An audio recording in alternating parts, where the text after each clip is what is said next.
Hello, and welcome. I'm so glad you're here. Take a moment to settle yourself completely. Find that perfect position where your body can truly rest, where every muscle can begin its gentle journey toward complete relaxation. Tonight, you are not in your familiar world, but somewhere far more peaceful, far more removed from the rushing currents of modern life. You have found sanctuary within the walls of Thornwood Castle, a magnificent fortress that has stood sentinel over the English countryside for nearly 800 years. The year is 1347. An autumn rain falls steadily against the thick stone walls that surround you. But here, within these protective walls, you are completely safe, completely warm, completely at peace. The rain that might once have seemed cold and unwelcoming now becomes nature's own lullaby, a gentle percussion that speaks of shelter and security. You sit beside a great hearth in the castle's main hall, where flames dance in colors of gold and amber, casting dancing shadows on tapestries that tell stories of courage and honor. The fire crackles softly, a comforting conversation between wood and flame, while the sweet scent of burning oak mingles with hints of lavender and rosemary from the castle's herb gardens. The stone walls around you are 3 feet thick, built to last through centuries, built to protect and shelter. You can feel their ancient strength, their patient endurance. These walls have weathered countless storms, sheltered countless souls, and tonight they shelter you. Nothing can reach you here. No worry, no stress, no demand from the outside world can penetrate this sacred space of rest. Through the narrow windows, you catch glimpses of the rain-swept courtyard below, where torchlight flickers behind glass, creating pools of warm light in the gentle darkness. The sound of rain on stone mingles with the distant drip of water from the battlements, creating a natural symphony that has played the same soothing melody for centuries. Above you, the vaulted ceiling stretches into shadows that seem to hold secrets, not frightening secrets, but peaceful ones, stories of quiet moments, of nights returning home after long journeys, of evening meals shared by candlelight, of children falling asleep to the sound of rain on ancient stone. The servants have long since retired to their quarters. The great hall belongs to you and the gentle spirits of history. On the massive wooden table before you lies an open book, chronicles of the knights who once called this castle home. The pages are illuminated with beautiful artwork, and the words seem to glow in the firelight, ready to whisper their stories to you. This is your sanctuary now, your refuge from time itself. The rain continues its gentle drumming, the fire continues its warm crackling, and you continue your journey deeper into peace. Soon you will hear tales of noble knights, not stories of battles and conflict, but gentle stories of their quiet moments, their times of rest, their peaceful dreams. Let yourself sink deeper into this medieval haven. Feel the warmth of the fire on your face. Hear the comforting rhythm of rain on stone. Breathe in the scent of aged wood and burning herbs. You are exactly where you need to be, exactly when you need to be here. In the flickering light of the castle hearth, the chronicle before you begins to reveal its first story. The illuminated letters seem to shimmer and dance, and slowly the tale of Sir Edmund the Gentle unfolds like a flower opening to morning sun. Sir Edmund was not the strongest knight in King Edward's court, nor was he the most famous. What made Edmund special was something far more precious. He possessed the gift of bringing peace wherever he went. His armor was polished not for battle, but because he took pride in small, careful things. His sword remained sharp, not from use in combat, but because he understood that a prepared knight was a peaceful knight. On evenings like this one, when autumn rain drummed against Thornwood's walls, Sir Edmund would sit exactly where you sit now. He would remove his heavy mail, piece by careful piece, each link of metal making soft chiming sounds as it settled into rest. The weight that had pressed on his shoulders throughout the day would lift away, just as your own tensions are lifting now. Edmund's squire, young Thomas, would help him from his armor with the reverent care of one handling sacred vestments. First, the great helm, heavy as a cooking pot, would be lifted away, allowing Edmund's graying hair to fall free. Then the coif of mail that protected his head would be carefully unwound, link by link, until Edmund could run his fingers through hair that had been compressed for hours. The mail hauberk, the long shirt of interconnected rings that covered Edmund from neck to knee, would be the next to go. Thomas would help Edmund raise his arms as the heavy garment was lifted over his head, the metal rings singing their small song of release. Beneath the mail, Edmund wore a quilted gambeson, thick with padding that had absorbed the weight and pressure of the day. As this too was removed, Edmund's breathing would deepen and slow, just as yours is deepening now. But the most sacred moment came when Edmund removed his spurs, those golden symbols of his knighthood. He would sit on the very bench where you now rest and carefully unbuckle each spur, holding them for a moment in his weathered hands. These spurs had carried him through years of service, but they had also carried him home to peace, home to this quiet hall where rain sang lullabies against ancient stone. Once free of his armor's weight, Edmund would perform his evening ritual. He would walk slowly around the great hall, his footsteps silent on the stone floor, and he would light 3 candles, one for those who served with him, one for those who had gone before, and one for the peace that filled this sacred space. The first candle he would place near the window, where its light could shine out into the rainy darkness. "For my brothers in arms," he would whisper, "wherever this night finds them." And you can almost see that candle now, its flame dancing bravely against the window, a beacon of warmth in the gentle storm.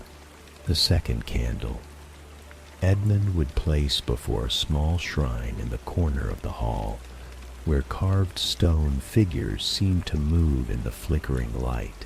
"For those who came before," he would say, "who built these walls, who found peace in this place before I was born." And in the dancing shadows, you might glimpse the faces of other knights, other seekers of peace, all finding rest in this timeless sanctuary. The third candle, the most important one, Edmund would place on the table beside his reading chair. This candle was for the present moment, for the peace that surrounded him, for the gratitude that filled his heart as he settled into his evening rest. And then, just as you are doing now, Edmund would sink into his chair beside the fire and open the great chronicle. But Edmund's chronicle was different from the one before you. His book contained not the stories of others, but blank pages where he would record the gentle moments of each day. Today, Edmund might write in his careful script, "I helped young William learn to properly tend his horse." The boy's hands shook at first, but by evening he was brushing the mare's coat with the gentle strokes of one who understands that strength and tenderness are the same virtue.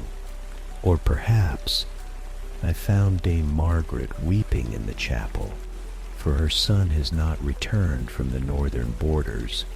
I sat with her in silence until her tears became prayers, and her prayers became peace. These were the victories that Edmund treasured, not the clash of sword on shield, but the quiet moments when understanding passed between souls, when fear transformed into trust, when loneliness became companionship.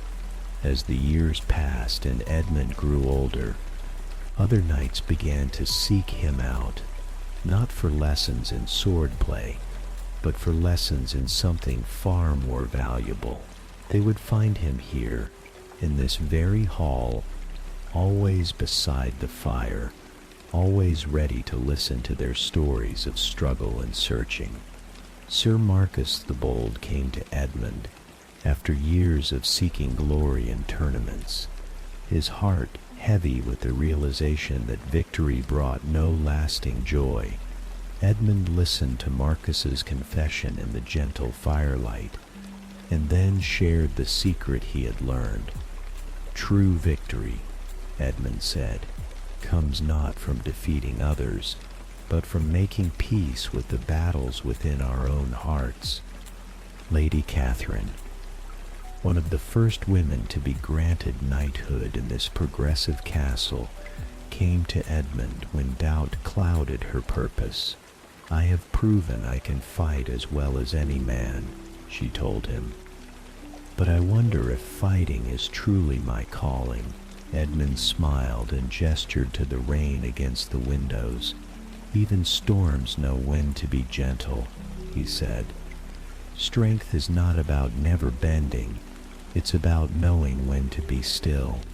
And young Sir Peter, barely past his 18th year, came to Edmund the night before his first real quest. His hands trembled as he tried to polish his sword, and tears of uncertainty clouded his eyes. Edmund took the blade gently from Peter's hands and set it aside. "The sharpest sword," he said quietly, "is a peaceful heart. For when your heart is at peace, you see clearly what must be protected and what must be forgiven." These conversations would continue late into such nights, with the rain providing a gentle backdrop to words of wisdom and understanding. Edmund never preached or lectured. Instead, he asked questions that helped each knight discover their own inner wisdom. "What brought you to knighthood?" he might ask. "Or when do you feel most yourself? In the heat of action, or in moments like these?" And gradually, each visitor would find their own answers, their own path to the peace that Edmund embodied. As Edmund grew older, his hair turning from gray to silver, his step slowing but never losing its dignity, he began to train younger knights, not just in the ways of peace, but in the art of creating peaceful spaces for others. The great hall of Thornwood became known throughout the realm as a place of sanctuary, where knights could come to rest not just their bodies, but their souls. The chronicle tells us that on his final night in the castle, the autumn rain was falling, just as it falls tonight, and the fire was burning low, just as this fire now glows with gentle warmth. But Edmund was not sad or fearful. He was filled with the deepest peace, surrounded by the love of all the knights he had guided, all the souls he had helped find their way to tranquility. As Edmund prepared for his final rest, He lit his 3 candles one last time. The first candle, for his brothers and sisters in arms, he lit with a prayer of gratitude for all the lives that had touched his own. The second candle, for those who had come before, he lit with recognition that he would soon join that honored company. And the third candle, for the present moment, he lit with perfect acceptance of the peace that now filled every corner of his being. Before he left the hall for the last time, Edmund opened the chronicle to a fresh page and wrote his final entry. I have learned that the greatest quest is not the search for glory or gold, but the journey to the quiet place within the heart where all storms become gentle rain and all fears become trust. But the story does not end with Edmund's departure, for the tradition he established lived on. Night after night found their way to this peaceful hall, each adding their own gentle chapter to the chronicle of Thornwood Castle. Sir Isabella the Wise, who learned to resolve conflicts with words rather than weapons. Sir David the Patient, who discovered that the greatest battles are won by those who know when not to fight. Dame Eleanor the Compassionate, who understood that true nobility lies in service to others' peace. Each night, as rain fell on the ancient stones, these gentle knights would gather in the great hall. They would sit in comfortable silence, listening to the eternal conversation between fire and stone, between rain and shelter. Sometimes they would share stories, not of conquests or victories, but of small kindnesses, of moments when understanding bridged the space between hearts. They spoke of children comforted after nightmares, of elderly villagers whose gardens they had helped tend, of traveling merchants welcomed with warm meals and safe shelter. These were the victories they celebrated, the quiet triumphs of compassion over conflict, of peace over turmoil. And always, always, there was the rain, that gentle percussion that connected every moment in the castle's history, that linked Edmund's first peaceful evening to this very night. When you sit beside the same hearth, breathing the same air of sanctuary, feeling the same deep peace settle into your bones, the Knights of Thornwood developed their own evening prayer, words that would drift up with the smoke from their fire. Grant us the wisdom to know when our strength is needed, and the deeper wisdom to know when our gentleness serves better. Help us to be protectors, not just of kingdoms, but of kindness, not just of territory, but of tranquility. As the centuries passed, the castle itself seemed to absorb this accumulated peace. The very stones began to radiate calm. The halls echoed with whispered blessings, and every room became a sanctuary for weary souls. Visitors would comment on the atmosphere of deep rest that pervaded every corner of Thornwood, as if the building itself had learned the secret of eternal peace. The tradition continued through generations. Long after the age of knights had ended, people still came to the castle on rainy nights.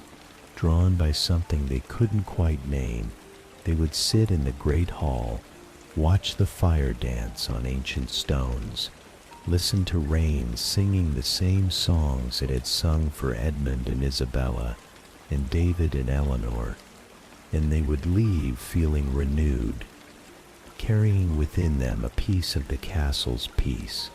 Some would return home to resolve old conflicts with gentle words. Others would find the courage to forgive long-held resentments. Still others would simply sleep more deeply, dream more peacefully, wake more ready to meet their days with kindness.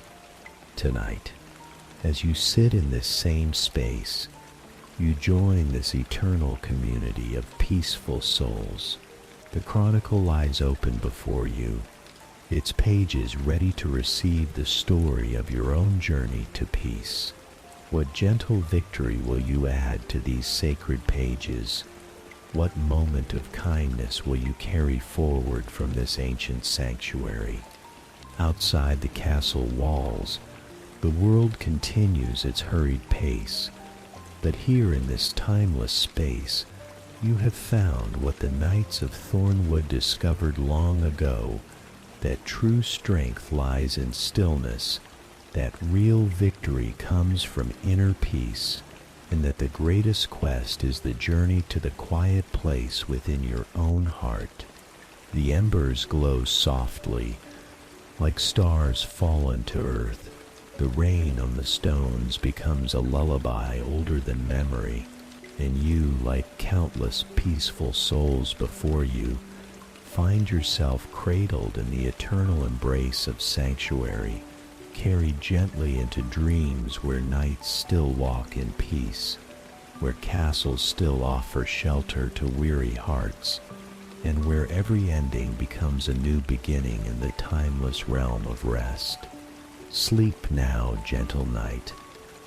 Your quest for peace is complete. The castle watches over you. The rain sings you to sleep. The fire keeps you warm through all the gentle hours of night. Rest, dream, be at peace.